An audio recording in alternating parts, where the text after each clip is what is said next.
Dans quelques mois, Maggie, 15 ans, séropositive et sous traitement, sera la maman d'un enfant dont elle ne connaît pas le père. Elle prépare déjà son trousseau. Ça habille les bébés.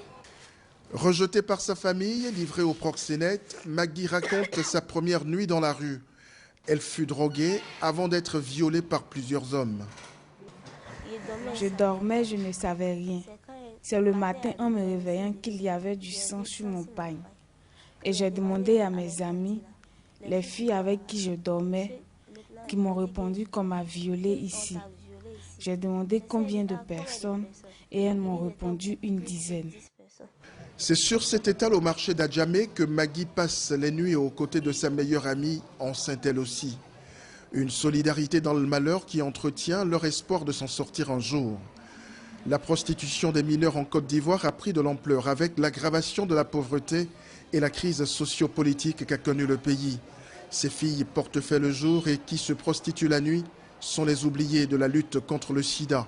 L'État veut maintenant s'attaquer à la racine de ce qu'il est convenu d'appeler une prostitution de survie.